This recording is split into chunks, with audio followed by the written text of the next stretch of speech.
Gamitin mo muna ang guest room, sabi ng asawa ko nang biglang dumating ang kanyang buntis na kapatid at ang asawa nito nang walang pasabi, o kaya naman ay lumayas ka na.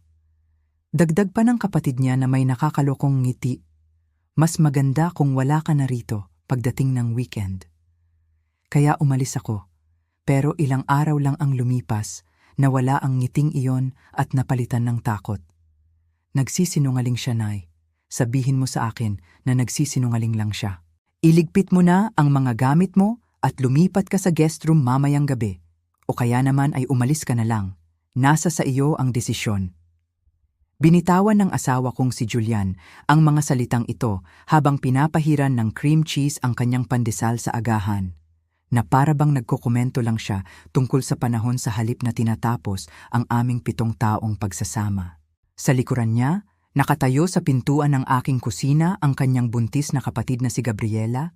Ang isang kamay ay nakahawak sa kanyang malaking tiyan, habang sinusukat na ng kanyang mga mata ang aking granite countertops. Ang totoo niyan, dagdag niya na may ngiting parang sapating, mas maganda kung wala ka na rito pagdating ng weekend. Kailangan na naming simulan ang nursery para sa baby. Ang kontrata sa pharmaceutical na binabasa ko ay dumulas mula sa aking mga daliri. Kamusta mga kapamilya? Welcome sa Kwento ng Pamilya. Kung naramdaman nyo na ring maliitin o isang tabi ng pamilyang akala ay mas may alam sila sa inyo, please consider subscribing.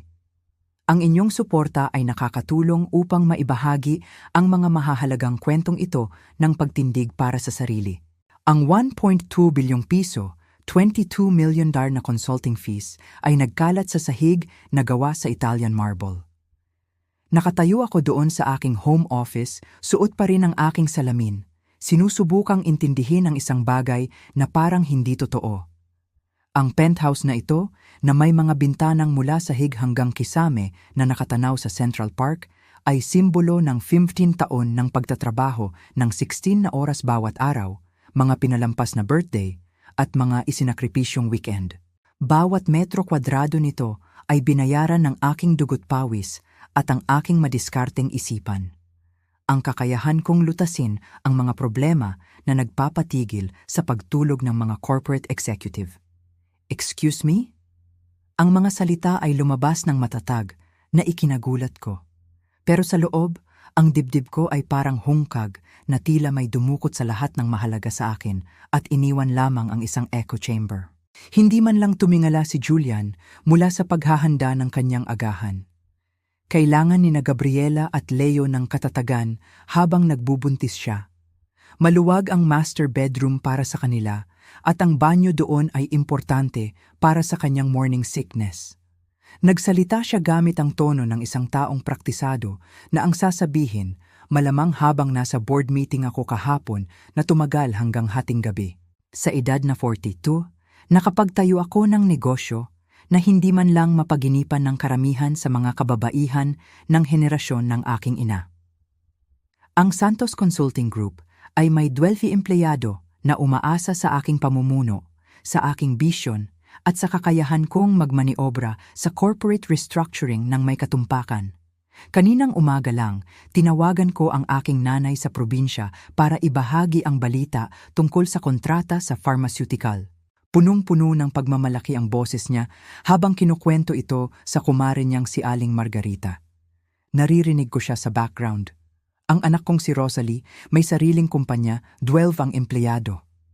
Si Aling Margarita, na naniniwala pa ring dapat suportahan lang ng mga babae ang career ng kanilang asawa, ay natahimik noon. Ngayon, nakatayo ako sa kusinang ipinarenovate ko gamit ang Norwegian marble at German appliances.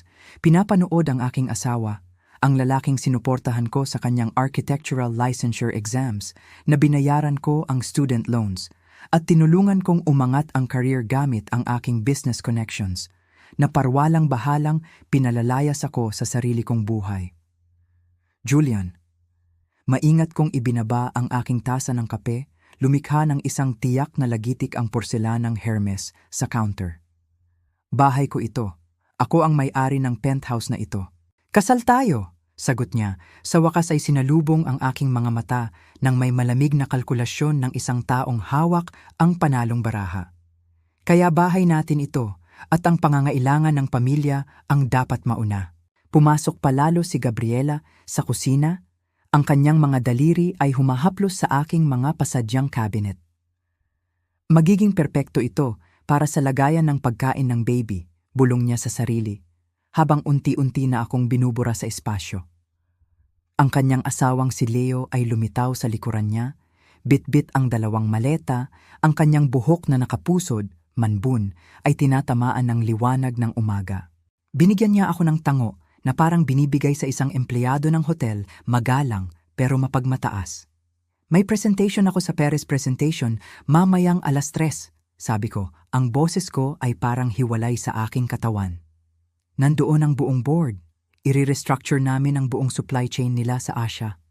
Kung gayon, mas mabuting mag-impake ka na ng mabilis, hirit ni Gabriela. Ang kanyang kamay ay gumagawa ng pabilog na haplos sa kanyang tiyan na tila programadong gawin ng mga buntis. Kailangan na naming mag-ayos bago ang check-up ko sa doktor mamayang 2:00. Doon ko lang naramdaman ang bigat ng kabaliwan ng sitwasyon. Kaninang umaga, nagising ako bilang si Rosalie Santos, may-ari ng penthouse na nagkakahalaga ng 280 milyong piso, 5 million. Isang babaeng itinampok sa Forbes article noong nakaraang buwan tungkol sa mga babaeng negosyante. Ngayon, inuutusan akong mag-impake ng aking mga gamit na parang estudyante sa kolehiyo na pinalalayas sa dorm. Bumalik si Julian sa paghahanda ng kanyang agahan, naglalagay ng hiniwang kamatis ng may konsentrasyon ng isang siruhano.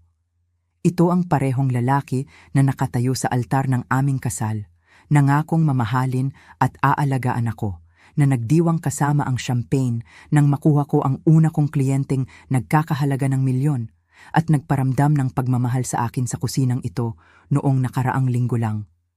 Hindi ka na naman ginawang partner ng Perez and Associates, ano? Ang mga salita ay lumabas bago ko pa mapigilan. Tumigas ang kanyang panga. Walang kinalaman niyon dito. Pero iyon ang dahilan ng lahat ng ito. Sa loob ng 3 taon, pinapanood ni Julian ang mga mas batang arkitekto na nauunahan siya. Dumadalo siya sa mga holiday party kung saan kinukumusta muna ng mga asawa ng iba ang negosyo ko bago ang trabaho niya. Nakangiti siya sa mga usapan sa hapunan habang ang mga misis ng mga kasamahan niya ay hangang-hanga sa feature ko sa business magazine habang siya ay tahimik na umiinom ng whiskey.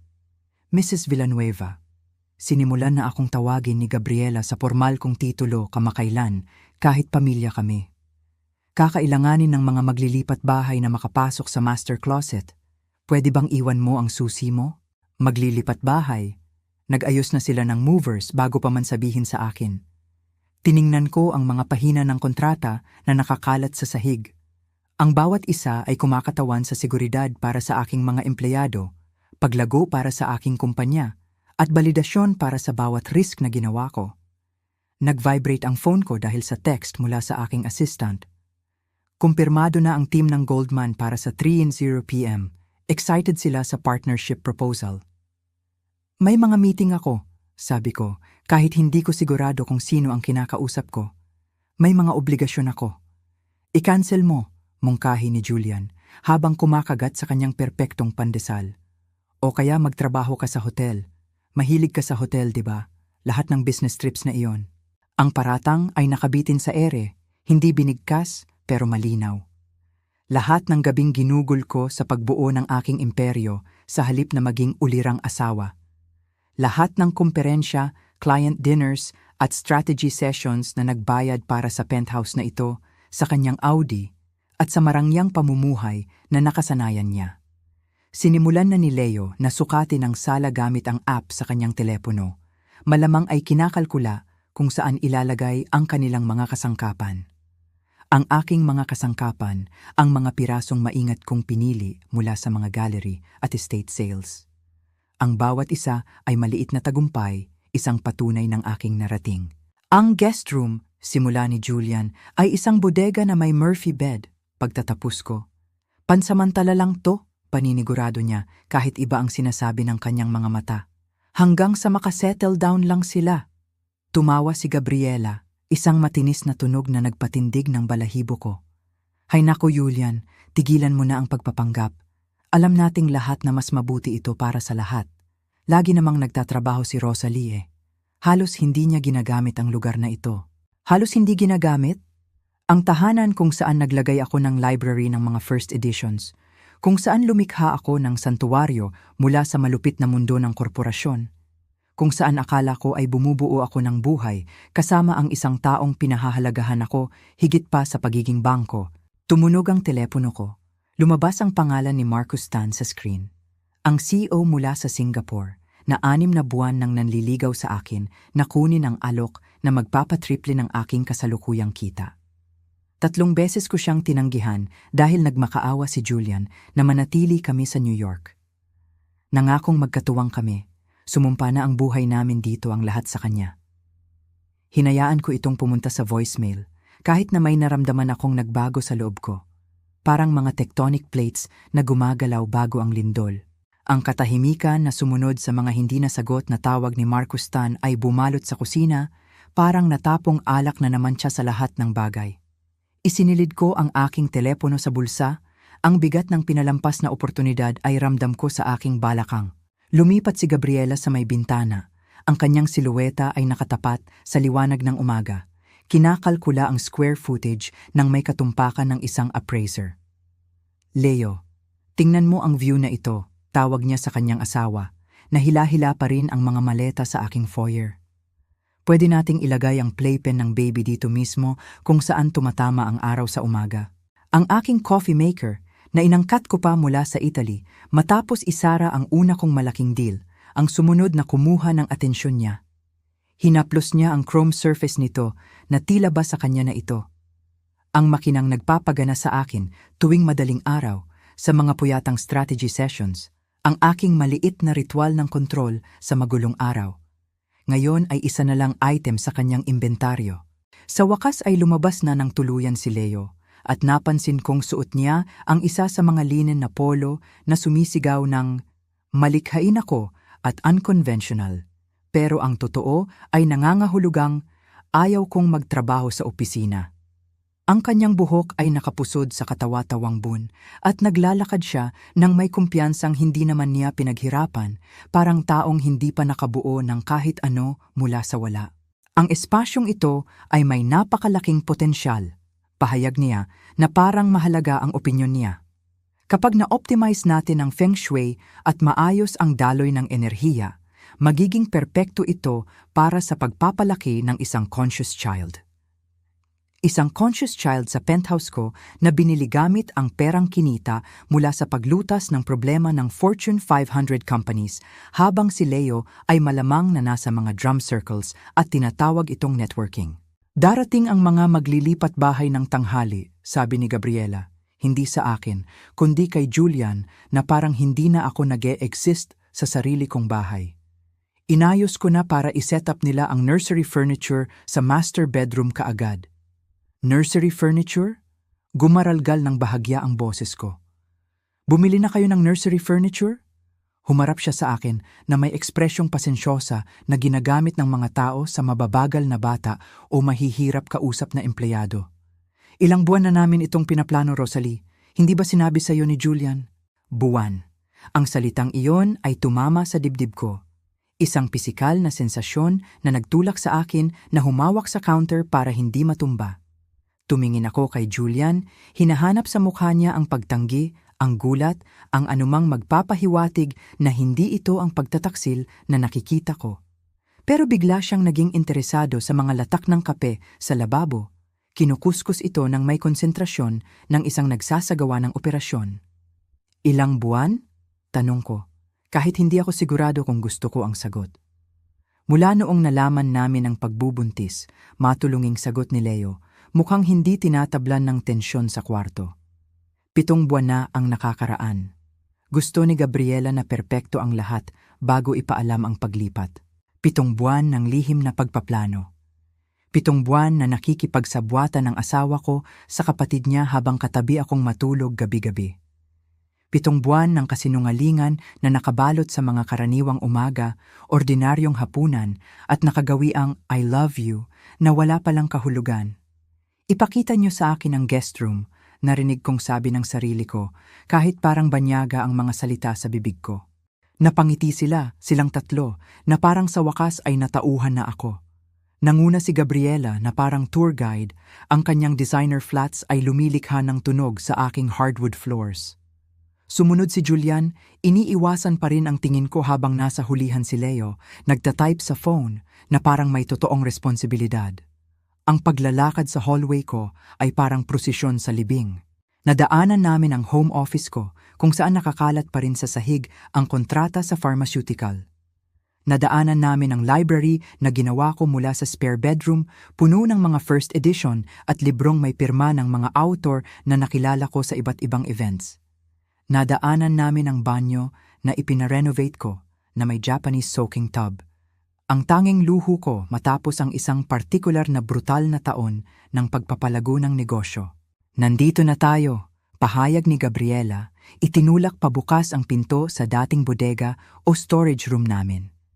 Ang espasyo ay nasa 8x10 talampakan siguro, halos okupado ng isang Murphy bed na mukhang ilang taon nang hindi nabubuksan.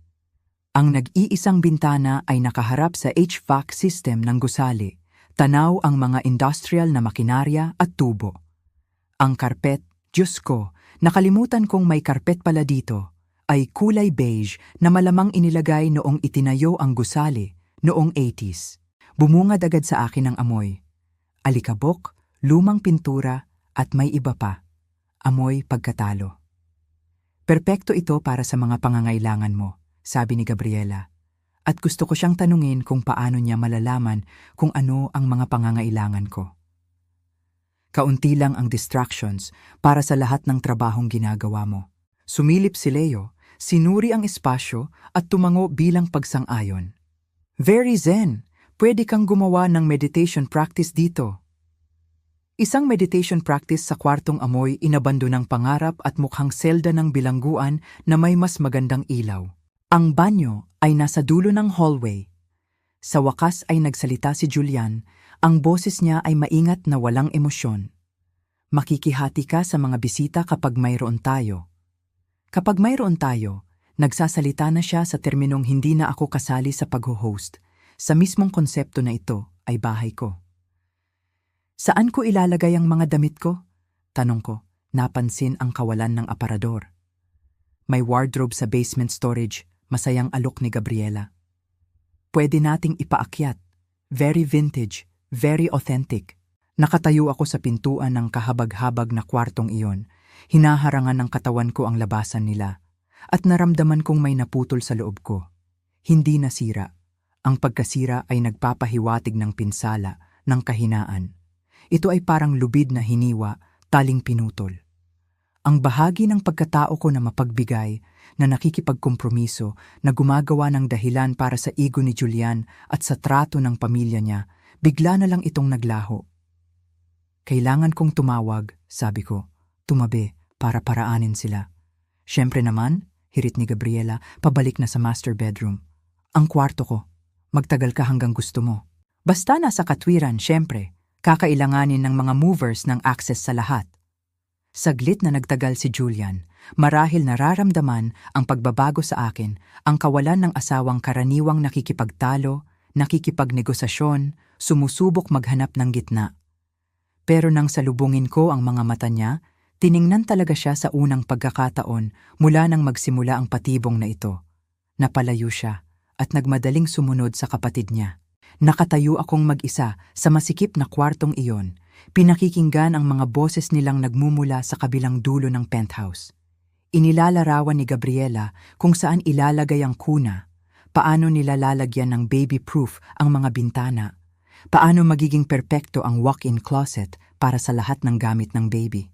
Ang aking walk-in closet, kung saan nakasabit ang mga damit ko ayon sa kulay, kung saan nakahanay ang sapatos ko sa pasadyang estante, kung saan naglagay ako ng full-length mirror na mas mahal pa sa buwanang upa ng karamihan.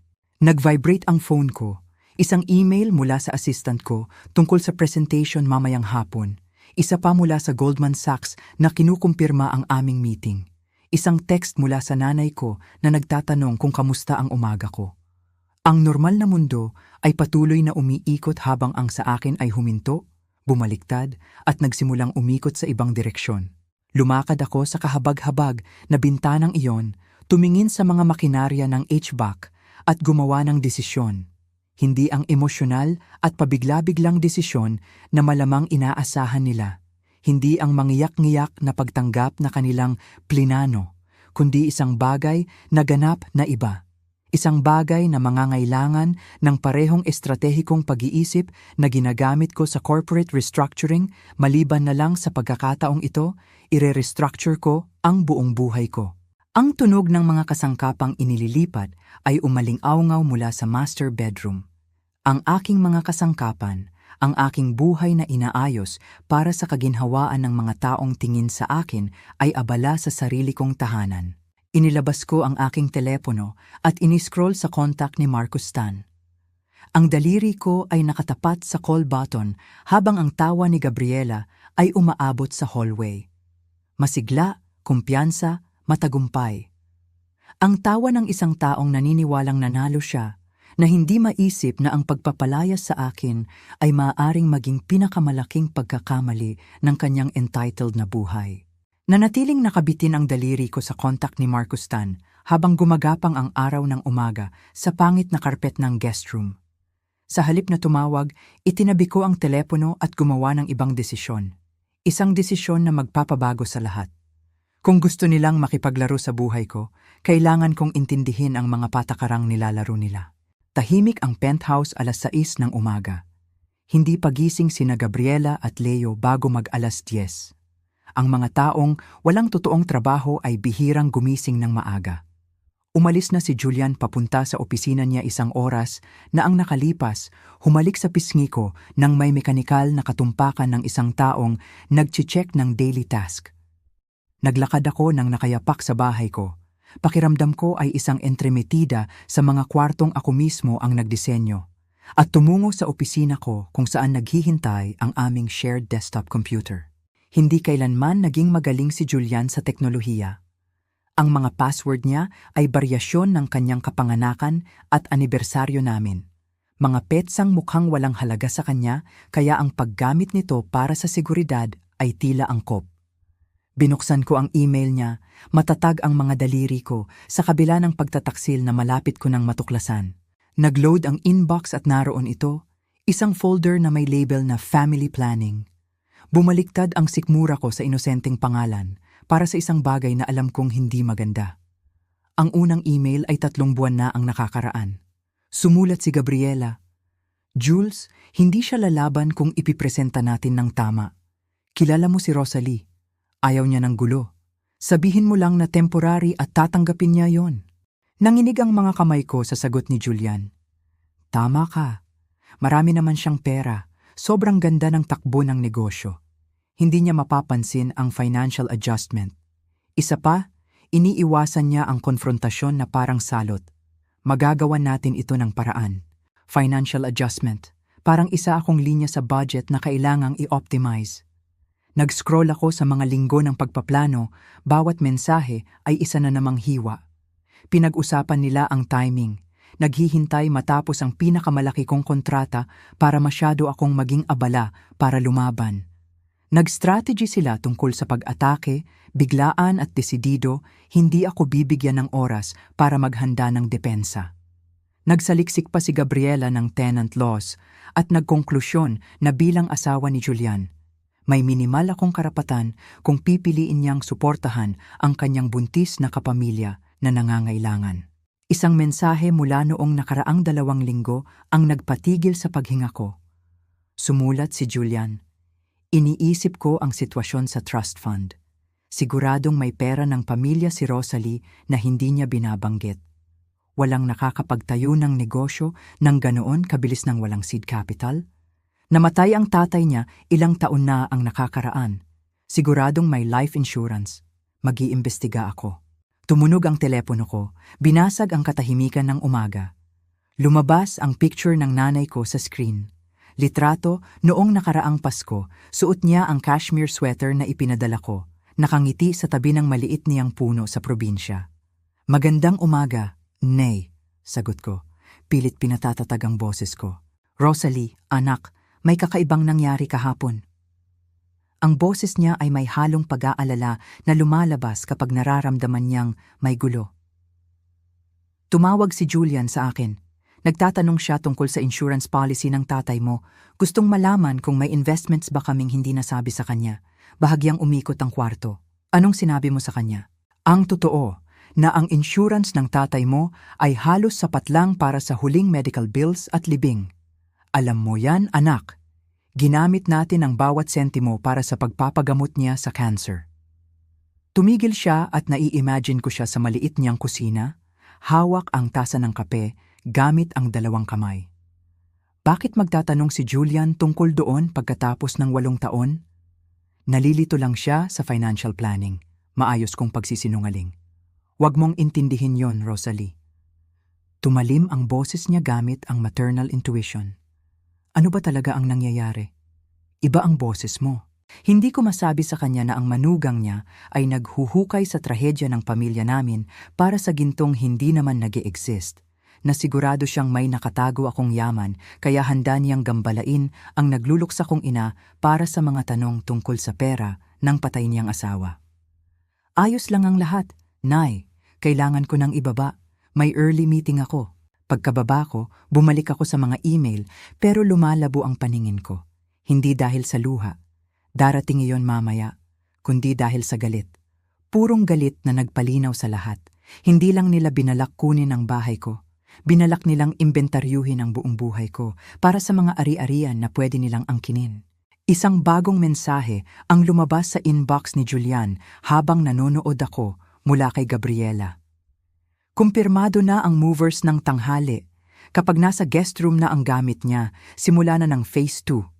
Sabi ng abogado ni Papa, kapag inabandonan niya ang marital home, mas lalakas ang posisyon ni Jay sa Assets Division. Assets Division. Nagpaplano sila para sa hiwalayan na hindi ko man lang naisip. Ipinoposisyon ako bilang taong nag-iwan sa kasal sa pamamagitan ng pag-alis sa bahay na pilit nila akong pinalalayas. Ini-screenshot ko ang lahat. Ini-email ang ebidensya sa personal account ko gamit ang sistematikong katumpakan na ginagamit ko sa corporate audits. Tapos binura ko ang browser history, hayaan silang isipin na ligtas ang sikreto nila. Pagbalik sa guest room, binuksan ko ang filing cabinet ko, naghahanap ng normal na dokumento pero iba ang nahanap ko. Ang folder ng Thornfield International ay naroon na parang parola. Ilang buwan na akong nililigawan ni Marcus Tan, nag-aalok ng posisyon na magpapatriple sa kasalukuyan kong kita. Chief Strategy Officer para sa kanilang expansion sa Asia na nakabase sa Singapore, may kasamang compensation package na may apartment sa Marina Bay at driver. Tinanggihan ko ito 6 na buwan na. Ang nakakaraan, nakaupo sa mismong kwartong ito noong bodega pa lang ito. Habang nakatayo si Julian sa likuran ko, ang mga kamay niya sa balikat ko, sinasabi sa akin kung gaano kahalaga ang New York sa amin, kung paano kami bumubuo ng espesyal na bagay dito. Nandito ang buhay natin, Rosalie, sabi niya. Nandito ang kinabukasan natin. Ang kinabukasan namin. Kinakausap na pala niya si Gabriela tungkol sa paglipat nito noong sinabi niya ang mga salitang iyon. Tumunog ang doorbell, pinutol ang pagbulusok ko sa revelasyon. Nakatayo si Sarah sa pintuan ko. Ang best friend ko mula pa noong kolehiyo. Nakasuot ng tennis whites at may ekspresyon ng galit na halos hindi mapigilan.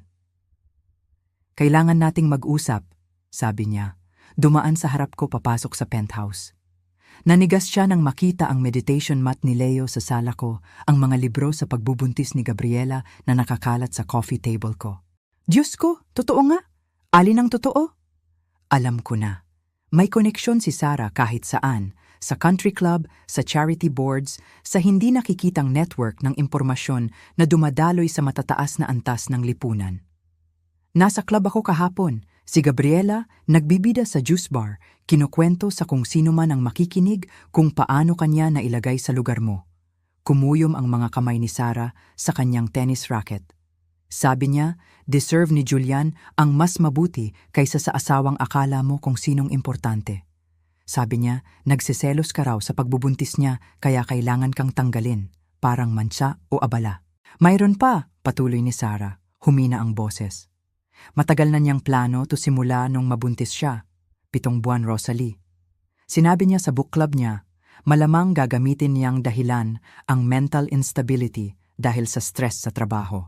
Kaya kailangan nilang kumilos agad bago ka magkaroon ng breakdown na magpapakomplikado sa mga bagay. Napaupo ako sa Murphy bed na umingit sa ilalim ng bigat ko. Ginawa nilang sakit ang tagumpay ko, ginawang sandata ang work ethic ko, at binago ang mga achievements ko bilang ebidensya ng pagiging hindi matatag. Ang katumpakan ng pagpatay nila sa karakter ko ay halos kahanga-hanga. Anong gagawin mo? Tanong ni Sarah, umupo sa tabi ko.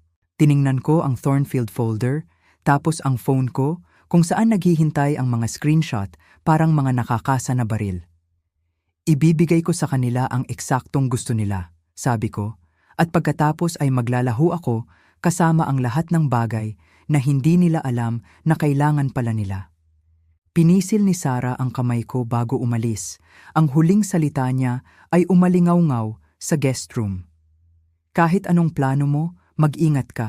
At kung kailangan mo ng kahit ano, pera, matutuluyan, alibi, tumawag ka lang.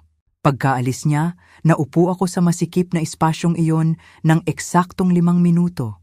Pinahintulutan ang sarili ko ng maliit na sandali ng katahimikan bago magbagong anyo bilang isang taong hindi pa nakikilala ni na Gabriela at Julian, isang strategist na nauunawaan na ang paghihiganti ay nangangailangan ng parehong metikulosong pagpaplano gaya ng anumang corporate takeover. Nang hapong iyon, habang nag-host si Gabriela ng kanyang prenatal yoga instructor sa sala ko, at nagsasagawa si Leo ng tinatawag niyang creative visioning session sa balkonahe ko. Lumabas ako bit-bit ang laptop bag ko at isang kwento tungkol sa emergency client meeting. Madali lang ang pagsisinungaling. Tutal, sinanay ako ng mga eksperto sa panlilinlang. Ang una kong hintuan ay isang coffee shop na 20 blocks ang layo kung saan walang sinuman mula sa sirkulo ni Julian ang pupunta. Binuksan ko ang laptop ko at sinimulan ang paggawa ng tatawagin ko sa huling war documents. Bawat resibo, bawat invoice, bawat bank statement mula sa nakaraang 7 taon ay lumabas mula sa cloud storage ko. Ang renovation ng kusina pa lang ay nagkakahalaga na ng 1.8 milyong piso, $32,000. Italian marble countertops, German appliances, custom cabinets na ngayon ay pinupuno ni Gabriela ng kanyang organic pregnancy supplements.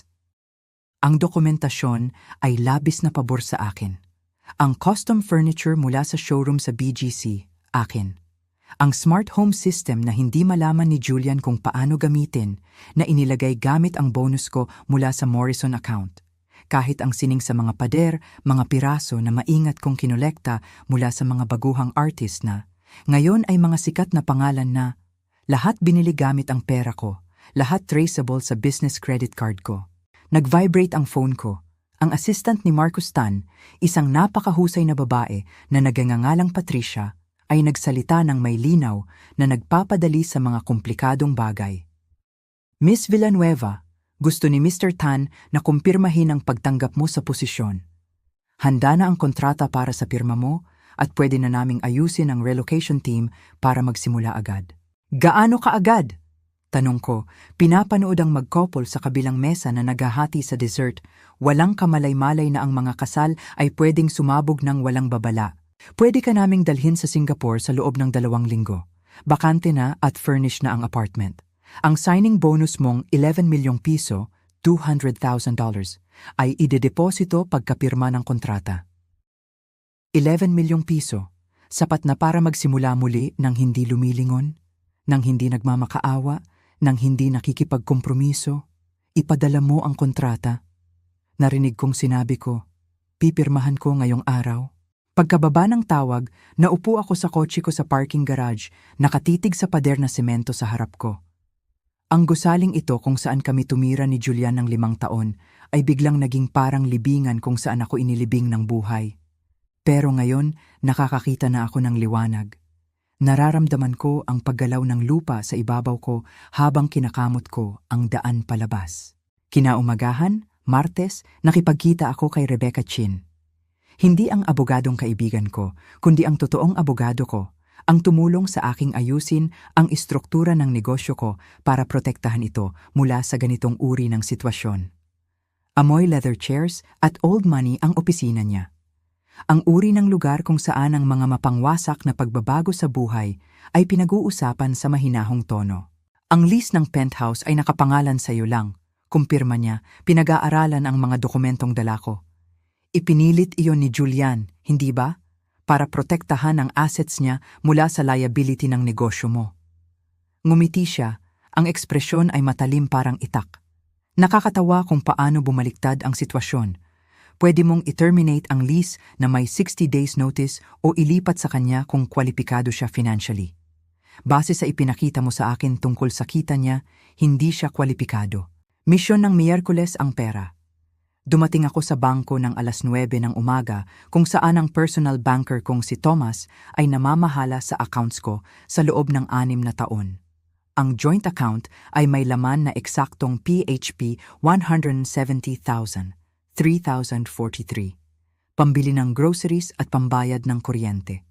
Ang iba pa, ang totoong pera, ay nasa business accounts ko na hindi pwedeng galawin ni Julian. Kailangan kong isara ang joint account at tanggalin si Julian bilang beneficiary sa lahat ng iba pa. Sabi ko kay Thomas na hindi man lang kumurap. Sa linya ng trabaho niya, malamang nakita na niya ang bawat bersyon ng pagkawasak ng pagsasama. Kakailanganin mo ba ng mga bagong card? Tanong niya. Ang mga daliri ay mabilis na sa keyboard. Lahat bago. Bagong numbers, bagong passwords, bagong lahat. Ang mga credit card na dala ni Julian, ang mga ginagamit niya para sa mamahaling pananghalian kasama ang mga kliyente, ang golf club membership niya, ang monthly wine subscription niya, lahat kinansela sa ilang pindot lang. Sa oras na subukan niyang gamitin ang mga ito, wala na ako at kailangan niyang ipaliwanag sa waiter kung bakit declined ang card niya.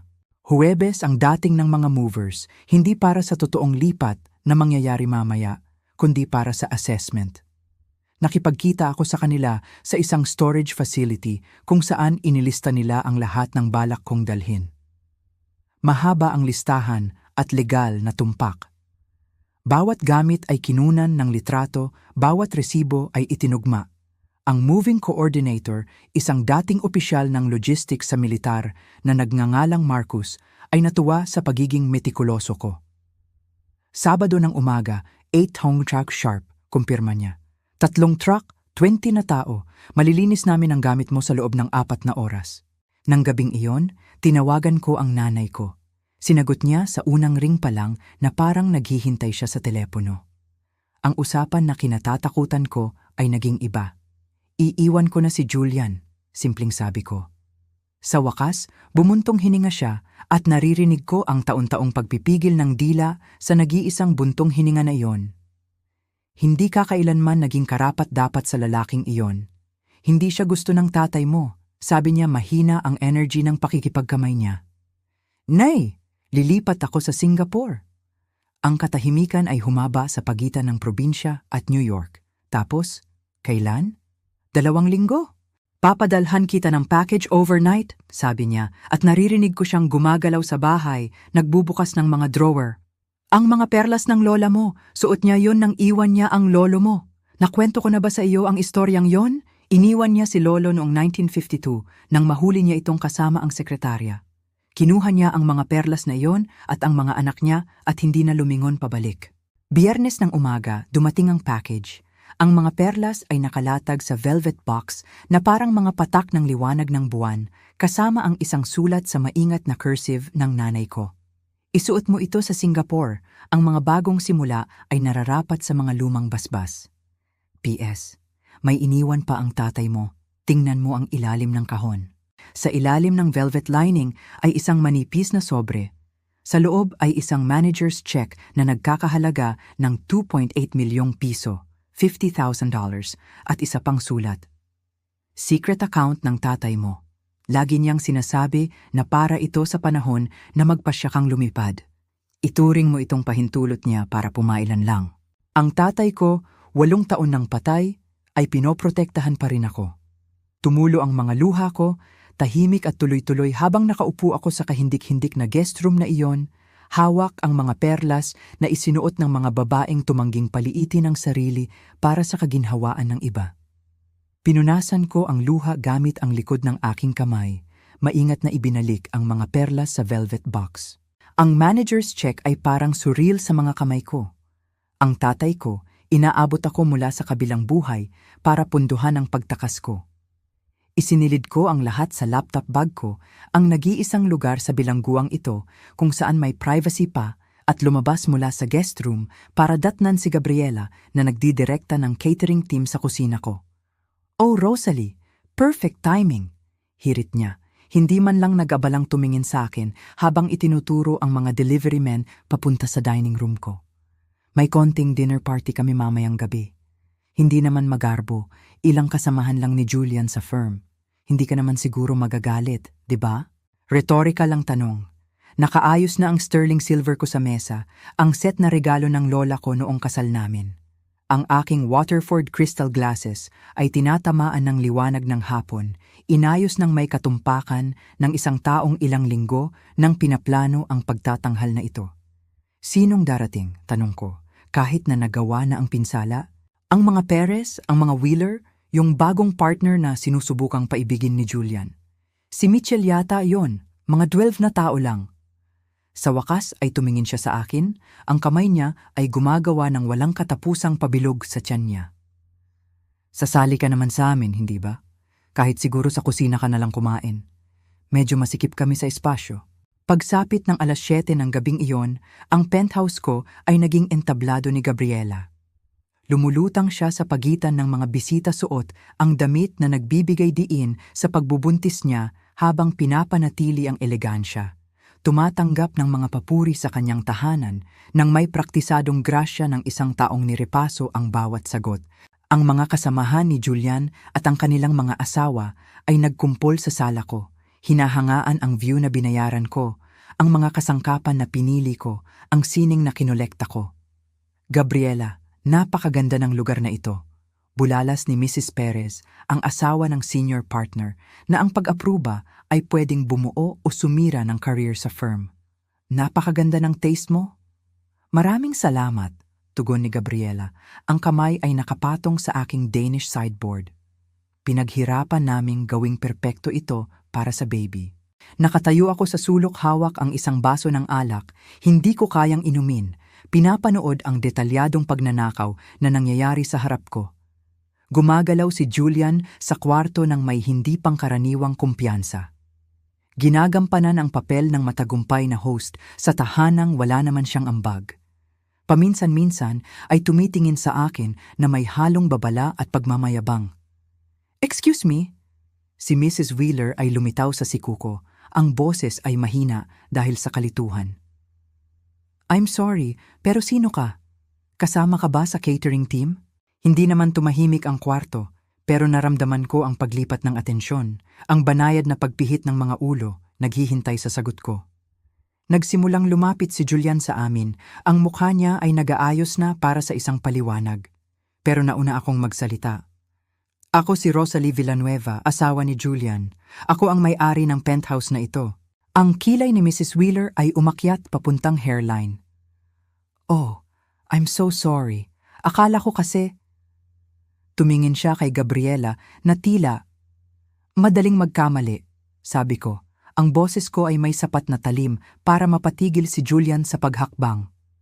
Nakatira ako sa guest room pansamantala habang naghahanda sina Gabriela at Leo para sa baby nila. Ang kalituhan na dumadaloy sa kwarto ay halos sulit na kabayaran sa kahihiyan. Halos lang.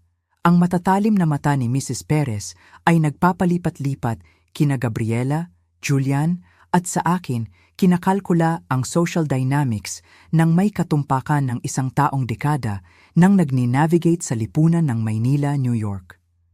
"Napakabukal naman ang loob mo," sa wakas ay sabi niya, kahit ang tono niya ay nagpapahiwatig na iba ang tingin niya rito. Sumingit si Gabriela noon, puno ng ngiti at paglilihis. Napakabait talaga ni Rosalie. Mahaba naman kasi ang oras ng trabaho niya, kaya mas praktikal ang guest room para sa schedule niya. Ang gabi ay lumala mula roon. Umatras ako sa kusina sa pagdadahilang titingnan ang mga caterer. pero ang totoo ay para takasan ang nakakasakal na pagtatanghal ng pagbura sa akin. Doon ako natagpuan ni Leo pagkalipas ng isang oras, namumula dahil sa alak at lumuwag na ang kanyang filter na dati ng minimal. Alam mo ang swerte mo talaga, bulol niyang sabi, nakasandal sa refrigerator ko nang may kumpiyansa ng isang taong hindi pa nasabihan na hindi siya welcome. Gusto ni Gabriela na wala ka na ng tuluyan. Day 1 pa lang, sa kalye ka na. Ang swerte ko naman. Napanood ko siyang gumigiwang ng bahagya. Pero si Julian, matalinong tao. Itinaas ni Leo ang daliri niya para sa diin. Sabi niya, no, no, no. Sabi niya, kailangan natin ang pera niya sa upa para sa ilang linggo pa hanggang sa susunod na bonus cycle. Tapos gumawa siya ng kilos na parang nagtatapon ng basura. Tapos pwede na siyang umalis. Ang mga salita ay tumama ng eksakto sa intensyon. Hindi parang revelasyon, kundi parang kumpirmasyon ng hinala ko na. Hindi lang ako pinapalitan. Inuubos muna ako financially. Pinipiga ang bawat huling dolyar bago itapon. Interesting, sabi ko. Itinatago ang kumpisal na ito kasama ang iba pang ebidensya na kinokolekta ko. Kumuha si Leo ng nakabukas na bote ng alak mula sa counter. Isang alak na nagkakahalaga ng 11,000 piso, 200, na itinatabi ko para sa espesyal na okasyon at nagsalin ng isa pang baso. Planado lahat ni Gabriela. Matagal na. Bago pa man, tumigil siya. Biglang napagtanto na baka marami na siyang nasasabi. Bago ang ano? Tanong ko, pero pabalik na siya sa party, bumubulong tungkol sa paghahanap sa asawa niya. Ang natitirang bahagi ng gabi ay lumipas sa isang malabong serye ng pilit ng ngiti at estratehikong pag-iwas. Pinanood ko si Gabriela na maghari-harian sa sala ko. Pinanood si Julian na tumanggap ng pagbati sa maganda niyang bahay. Pinanood ang buhay ko na nire-rewrite sa real time kung saan ako ay halos footnote na lang. Pagkatapos, eksaktong 10:30, ang kamay ni Gabriela ay napunta sa tiyan niya. Oh, singap niya ng malakas para patigilin ang mga usapan. Oh no, Julian, may mali. Ang pag-arte ay kahanga-hanga. Nagmadali si Julian sa tabi niya. Ang mga bisita ay nahawi parang Red Sea at sa loob ng ilang minuto, papunta na sila sa pinto. Si Gabriela ay nakasandal ng mabigat sa kapatid niya habang nagpipilit na ayaw niyang mag-alala ang iba. Si Rosalie na ang bahala sa pagliligpit, sigaw ni Julian habang papalabas. Diba darling? Sumara ang pinto sa kanilang gawa-gawang emergency. Iniwan ako kasama si Leo, 12 na litong bisita at ang kalat ng isang dinner party na hindi naman ako ang nagpa-party. Si Mrs. Perez ay nagtagal. Ang matatalas niyang mata ay tinitingnan ng eksena nang may linaw ng isang taong nakasaksi na ng maraming sakuna sa pagsasama. Kakaibang gabi, maingat niyang sabi, tapos lumapit. Kilala ko ang tatay mo, alam mo yon bago siya namatay. Hindi niya ito papayagan. Umalis siya bago pa ako makasagot, pero ang mga salita niya ay nanatili habang ginugol ko ang susunod na 2 oras sa paglilinis. Si Leo ay nakahilata sa sofa ko, panay ang tanong kung pwede ko ba siyang kuhaan ng tubig o baka pagkain. Ang cramps, alam ko, ay milagrosong mawawala sa sandaling kumpirmahin ni Julian na nahawakan ko na ang lahat. 2:00 ng umaga, nag-vibrate ang phone ko. Nagpadala si Sarah ng serye ng screenshots na nagpayelo sa dugo ko. Ang pribadong Instagram ni Gabriela, ang akala niya ay secure, ay nagsasabi ng ibang kwento kaysa sa ibinebenta nila. Mga post mula sa ilang buwan na ang nakakaraan na nagpapakita ng penthouse ko. Hindi na makapaghintay na palakihin ang baby namin dito. May petsang 2 linggo bago niya inanunsyo ang pagbubuntis kay Julian. Pinaplano ang nursery sa bago naming bahay mula sa 6 na linggo ang nakakaraan. Sobrang grateful na ang lahat ay naaayon sa plano mula sa 3 buwan na ang nakakaraan. Hindi ito basta pagkakataon. Ito ay pinaghandaan, kinalkula, isinagawa ng may katumpakan ng isang nakawan. At ako ay minarkahan na mula sa simula. Titig na titig ako sa screenshots ni Sarah hanggang sa humapdi ang mga mata ko. Ang timestamp ay nagpapakita ng 2:47 a.m. Humihilik na si Leo sa sofa ko. Ang walang laman niyang baso ng alak ay nakatagilid sa coffee table ko. Nag-iiwan ng ring na karaniwang magpapataranta sa akin para kumuha ng coaster. Sa halip, iniwan ko iyon doon, isang maliit na rebelyon, at lumakad sa bintana ng kwarto ko. Kumikinang ang lungsod sa ibaba, walang pakialam sa tahimik na pagkawasak ng mga pagsasama, at ginawa ko ang huling desisyon ko. Sabado ang magiging araw ng kalayaan ko. Halos hindi ako natulog, pinapasadahan ng logistics sa isip ko nang may katumpakan na karaniwang inilalaan ko para sa multi-million-dollar mergers. Alas 5 ng umaga, bumangon ako, naligo sa guest bathroom na may paputol-putol na tubig at nagbihis ng maayos. Itim na slacks, puting silk blouse at sa leeg ko ang perlas ng lola ko, ang kasuotan ng isang taong gagawa ng seryosong negosyo. Pagpatak ng 7:45 a.m., nakatayo ako sa lobby, pinapanood sa glass doors habang ang 3 malalaking truck ay lumiliko sa kalye namin. Ang doorman na si Robert na nakasaksi sa 7 taon ng kasal ko ay binigyan ako ng makahulugang tango. Malaking araw, Mrs. Villanueva. Ang pinakamalaki, Robert, at Miss Santos na ngayon. Eksaktong alas 8:20 na movers ang bumuhos sa entrance nang may koordinasyon ng isang operasyong militar. Si Marcus, ang lead coordinator, ay lumapit dala ang clipboard at isang team ng mga professional na alam ang ginagawa nila. Nagbigay ako ng floor plans, litrato, at itemized lists. Bawat piraso ay may tag na may colored dots, green para kunin, red para iwan. Ang mga pulang item ay kakaunti lang. Gaming chair ni Julian, ang Murphy bed, at isang lampara na dinala ni Gabriela mula sa luma niyang apartment. Sisimulan namin sa malalaking furniture, kumpirma ni Marcus. Pababa sa mga kahon, 3 oras, siguro 4. Perfect. Iniabot ko sa kanya ang isang sobre. May kape at tinapay sa truck sa labas para sa team mo. Kakailanganin nila ng lakas. Nagsimula ang ritmo ng elevator. Paakyat na walang laman, pababa na puno. Ang sectional sofa ko ang nauna, ang special order ko mula sa Italy matapos makuha ang Morrison account. Sumunod ang dining table kung saan ilang oras lang ang nakalipas ay naghari-harian si Gabriela kasama ang mga kasamahan ni Julian. Bawat pirasong nawawala ay parang pagtanggal ng tumor. Kailangan at matagal nang dapat ginawa. Ang ingay ay tumagos sa wakas sa katahimikan ng Sabado ng umaga. Unang lumabas si Leo, naglalakad ng nakasilk pajamas na malamang ay mas mahal pa sa upa ng karamihan, ang buhok niya ay magulo. Anong nangyayari?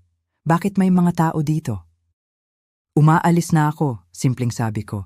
Tinitsek ang mga items sa listahan ko habang dinadaan ng movers ang bookshelf ko. Iminungkahi ni Gabriela na dapat na akong umalis pagdating ng weekend. Naalala mo? Sinusunod ko lang ang payo niya. Ang mukha niya ay dumaan sa iba't ibang ekspresyon habang sinusubukang iproseso ng utak niyang may hangover ang eksena. Tapos nakita niya silang binubuhat ang telebisyon, ang 85-inch OLED na binili ko para sa sarili ko noong Pasko. At may na-realize siya. Teka. Hindi mo pwedeng kunin yan. Ginagamit namin yan. Ginagamit niyo ang mga bagay na binayaran ko, pagtatama ko. May pagkakaiba ang paggamit at pagmamay-ari. Mas madrama ang pagpasok ni Gabriela. Lumabas siya mula sa kwarto ko. Kwarto na nila ngayon. Tila suot ang silk robe na nakabuka sa buntis niyang tiyan. Ang mukha ayangi sa galit. Tumigil kayo ngayon din. Hindi mo pwedeng gawin to. Hindi man lang huminto si Marcus at ang team niya. Nabrief silang mabuti sa posibilidad ng paghihisterya. Hindi mo pwedeng kunin ang lahat. Ang boses ni Gabriela ay umabot sa tunong nagpangiwi sa ilang movers. Kabaliwan ito, pagnanakaw ito. Inilabas ko ang phone ko, nag-swipe sa folder na metikuloso kong inihanda. Gusto mo bang makita ang mga resibo?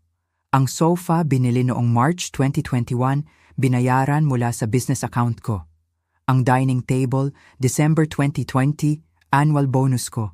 Ang kitchen appliances. Tumingala ako sa kanya na may pinakamatamis na ngiting kaya ko. Lahat akin, bawat isang piraso. Pero dito kami nakatira. Bulalas niya, pinapanood ang movers na binabalot ang artwork ko sa mga protective blankets. Nakatira kayo sa espasyong hindi ko na binabayaran. Paglilinaw ko. Kung paano niyo pipiliing lagyan ng gamit, yan ay problema niyo na. Huling lumabas si Julian, at ang itsura niya ay halos magpatawa sa akin. Ang buhok niya ay kung saan-saan nakaturo. Ang shirt kahapon ay mali ang butones. Ang mukha ay mugto sa alak at tulog. Tiningnan niya ang eksena, ang walang laman na sala, ang hubad na mga pader, ang kapatid niyang malapit ng umiyak. At ang ekspresyon niya ay umikot sa kalituhan, pagkaunawa, at sa huli ay takot. Rosalie, kailangan nating pag-usapan to. Kailangan nating mag-usap bago mo ako inambush ng pagsalakay ng kapatid mo. Sarado na ang bintanang yon. Maging makatwiran naman tayo, sabi niya. Ang linyang lagi niyang ginagamit kapag gusto niyang sumuko ako. Sobra naman ito. Sobra? Pinanood ko habang dinadaan ng movers ang bed frame namin. Ang California King kung saan gumawa siya ng mga pangakong hindi naman niya balak tuparin. Ang sobra ay ang imungkahi na lumipat ako sa guest room. Ito ay practical lang. Saan kami matutulog? Talagang mukha siyang naguguluhan na parang ang mga kasangkapan ay lumilitaw ng may mahika ng walang bumibili. Parang problema mo na, yan Julian. Baka pwedeng i-manifest ng creative consulting ni Leo ang solusyon. Umiiyak na si Gabriela ngayon. Ang kamay ay nakadiin sa tiyan sa protective gesture na gumana ng maraming beses. Paano mo nagagawa ito sa isang buntis? Sa pamilya mo? Pamilya? Mapait ang lasa ng salita.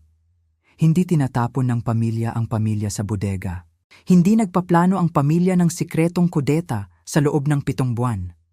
Hindi tinatrato ng pamilya ang isa't isa na parang hindi gustong tenant sa sarili nilang tahanan. Lumapit si Marcus. Ang ekspresyon ay maingat na neutral. Miss Santos, halos tapos na po kami. Yung kitchen items na lang at office furniture mo.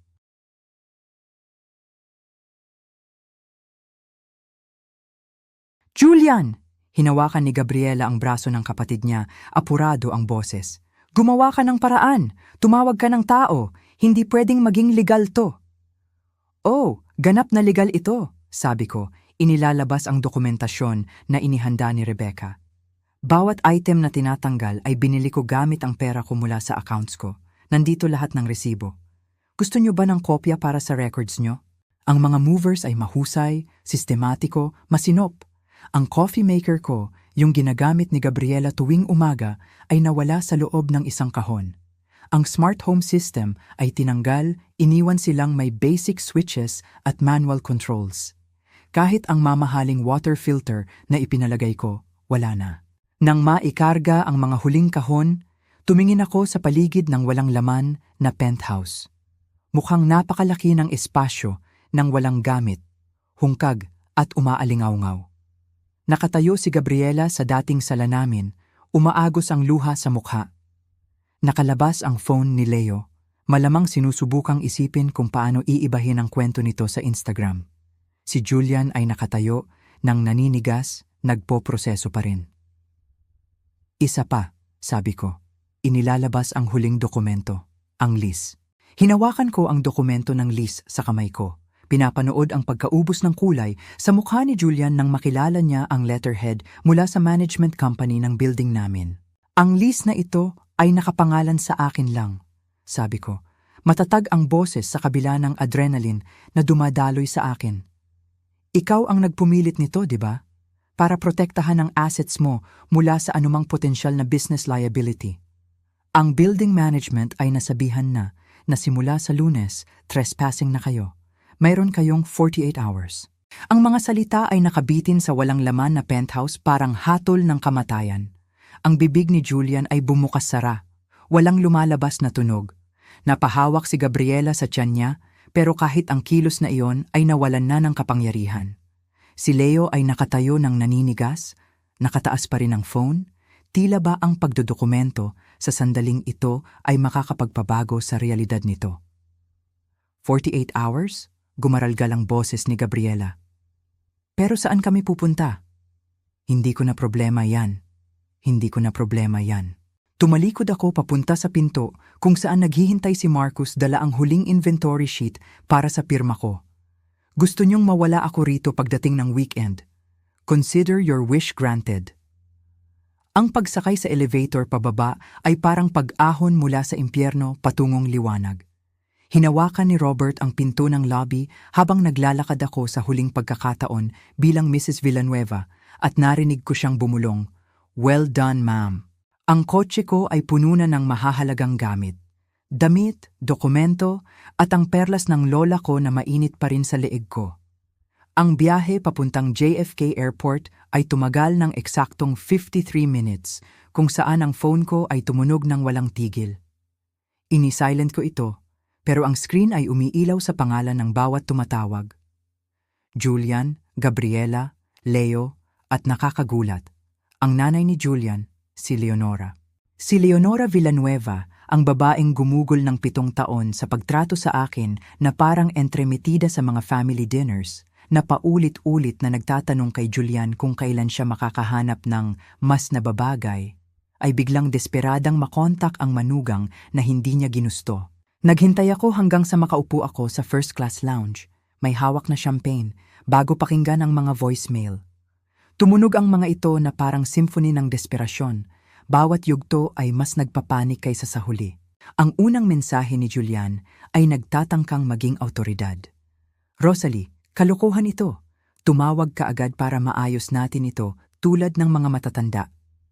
Ang panglima niyang mensahe ay naging pagmamakaawa na, "Please, kailangan nating mag-usap. Hindi mo kami pwedeng iwan ng walang-wala. Bahay mo rin ito." Ang mga mensahe ni Gabriela ay puro histerya.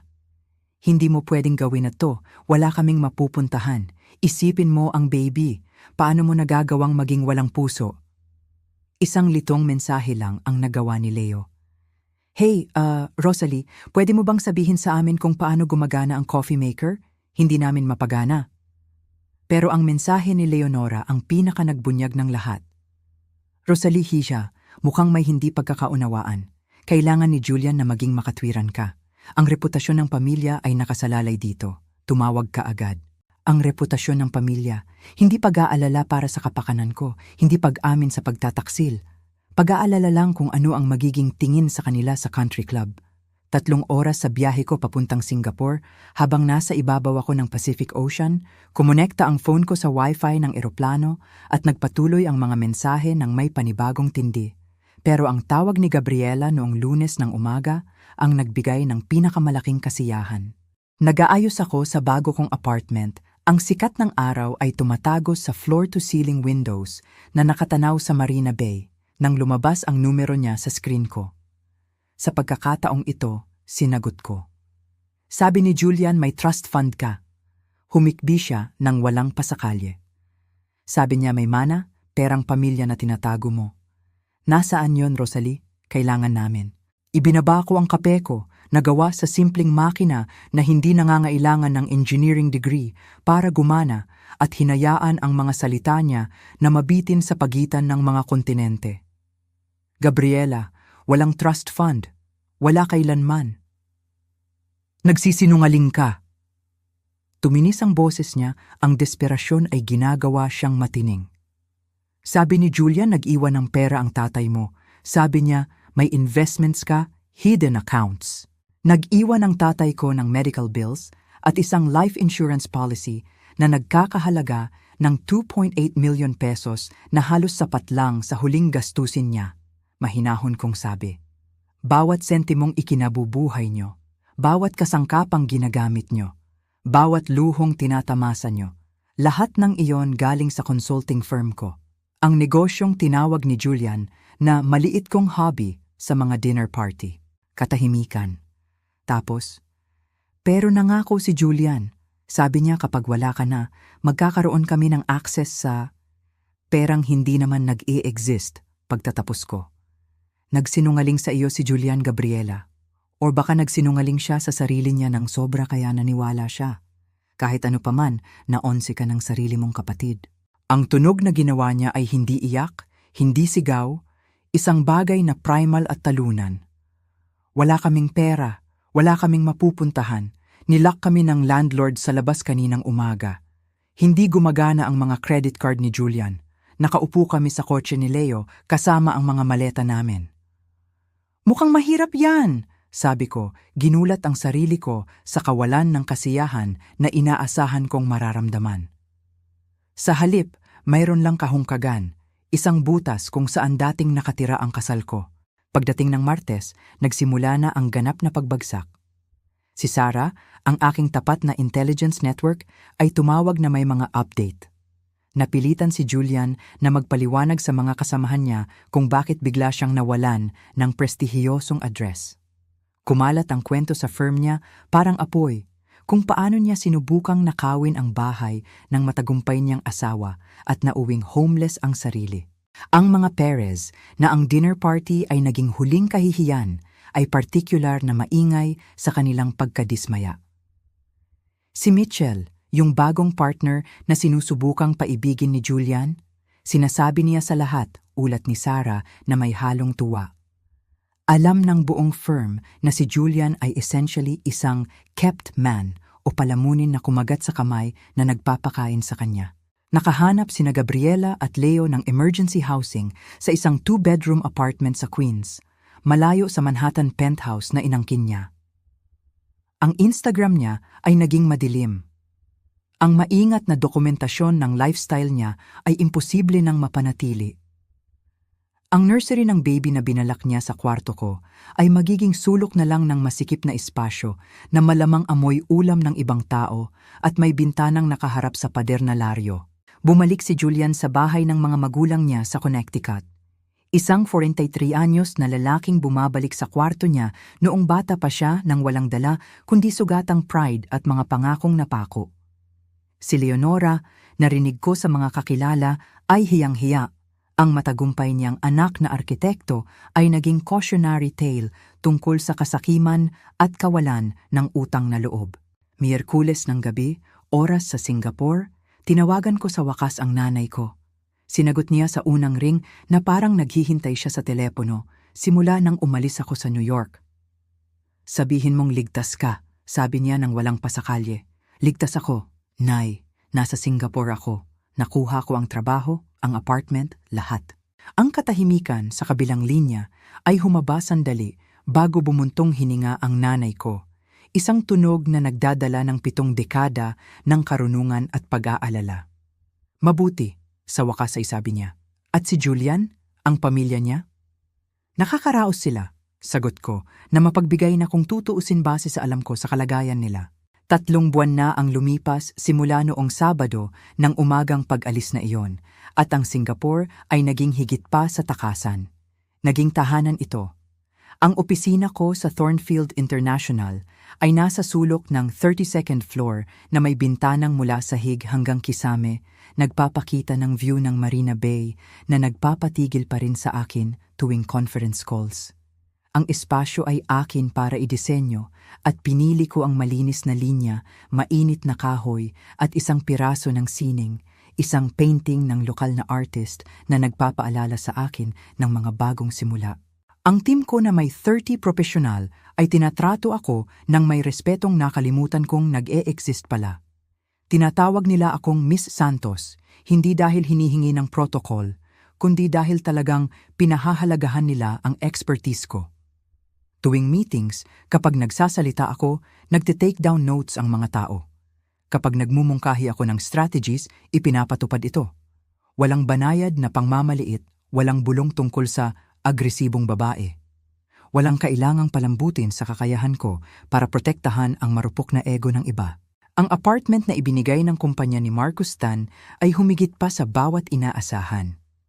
23rd floor, 2 kwarto, kahit mag-isa ako. Isang kusina kung saan nagluluto ako ng kahit anong gusto ko nang walang komentaryo. At isang sala na inayos ko ng eksakto sa gusto ko. Walang desisyon ng komite, walang negosasyon tungkol sa color schemes, walang pagpapaliwanag kung bakit mas gusto ko ang moderno kaysa tradisyonal. Tuwing umaga nagigising ako sa sikat ng araw na tumatama sabay, nagtitimpla ng kape sa mapayapang katahimikan at nakakaramdam ng isang bagay na hindi ko naranasan sa loob ng maraming taon, kontento. Tumunog ang phone ko dahil sa email notification. Napahinto ako sa sender, Julian Villanueva. Ang subject line ay, "Please read, important." Halos burahin ko agad pero nanaig ang kuryosidad. 6 na pahina ng siksik na text ang pumuno sa screen ko. Isang magulong manifesto ng pagsisisi, awa sa sarili at malinaw na manipulasyon. Nagte-therapy na ako, sulat niya, na parang ang 2 buwan ng counseling ay kayang burahin ang 7 taon ng pagpapaliit sa akin. Naiintindihan ko na ngayon kung paano ako nagkulang sa'yo. Kung paano ko hinayaang ulapan ng family dynamics ang paghuhusga ko. Meron tayong espesyal na bagay, Rosalie. Pwede nating ibalik yon. Ang delusyon ay nakakamangha. Isinulat niya ang tungkol sa mga unang araw namin, maginhawang inedit ang palagian niyang pangangailangan na maging mas matagumpay, ang banayad na pagsabotahe niya sa mga ambisyon ko, ang pagtrato ng pamilya niya sa akin bilang outsider. Binanggit niya ang marriage counseling, communication workshops, iminungkahi pa na pwede kong panatilihin ang trabaho sa Singapore at mag-commute. Ang logistics pa lang ay katawa-tawa na. 15 oras na biyahe para sa isang kasal na matagal ng patay bago pa dumating si Gabriela. Alam kong galit ka basa sa isang talata, pero nawawala ang galit. Ang pag-ibig nananatili. Pag-ibig, pinili niya ang kapatid niya kaysa sa asawa niya. Nakipagsabwatan para nakawin ang bahay ko. Sinubukang ubusin ang bank accounts ko. At ngayon, nagsasalita siya ng pag-ibig na parang naiintindihan niya ang konsepto. Finorward ko ang buong mensahe kay Rebecca, ang abogado ko, na may isang linya. Please add to harassment documentation. No response needed. Ang natitirang bahagi ng kwento ay nakarating sa akin sa pamamagitan ng professional networks at sa detalyadong intelligence reports ni Sarah. Nanganak si Gabriela ng malusog na batang babae, 2 linggo na ang nakakaraan. Ang Instagram announcement ay matipid. Isang litrato sa malinaw na masikip na apartment. Walang designer nursery, walang professional photography. Ang caption ay simple lang. Welcome to the world, Isabella. Ang comment section, napansin ni Sarah nang may kasiyahan, ay kapansin-pansing manipis. Ang society crowd ay lumipat na sa mas bagong iskandalo. Si Leo, ayon sa LinkedIn, ay isa ng freelance creative consultant, na ang ibig sabihin ay walang trabaho pero ayaw aminin. Ang huli niyang post tungkol sa exciting new ventures ay may 3 likes, lahat galing sa kapamilya. Ang smoothie video na naging claim to fame niya ay nakabaon na ng malalim sa profile niya na hindi na makikita ng mga bagong bisita. Pero ang pagbagsak ni Julian ang pinakakumpleto. Ang Perez and Associates ay nagsagawa ng restructuring na nagtanggal sa posisyon niya. Corporate speak para sa ang iskandalo mo ay nagpahiya sa amin at kailangan mo nang umalis. In-update niya ang LinkedIn niya sa seeking new opportunities, pero ang reputasyon sa arkitektura ang lahat. Sinong kukuha sa isang arkitekto na sinubukang iarkitekto ang sariling asawa palabas ng bahay nito? Tumawag si Sarah isang gabi habang naghahanda ako ng hapunan.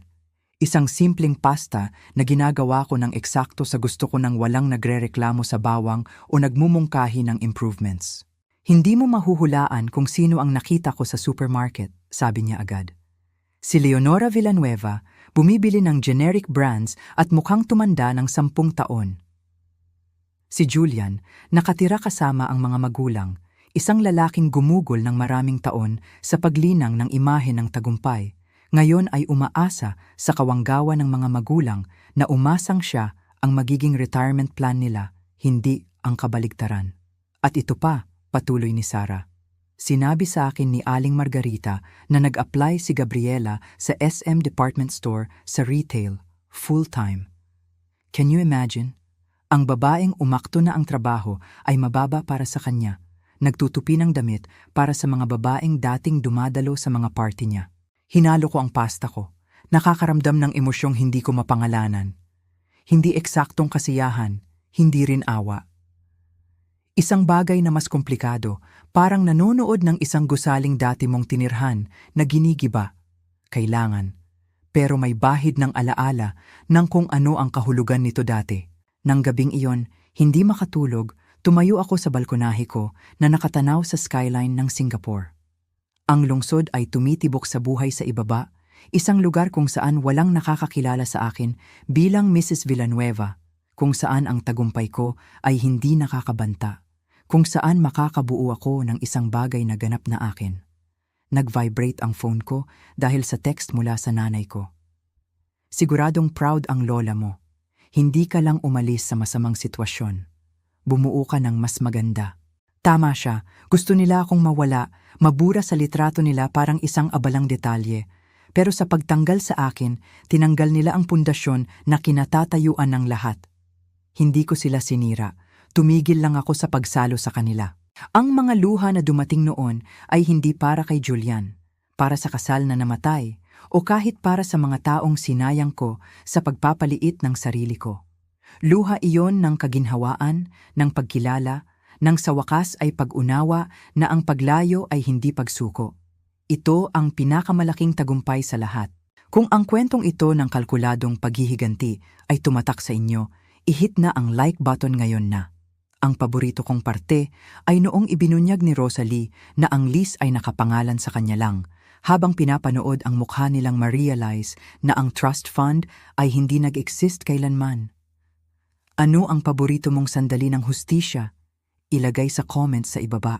Huwag palampasin ang marami pang nakakaantig na kwento ng pagtataksil at tagumpay. Mag-subscribe at i-hit ang notification bell para hindi mahuli sa mga uploads.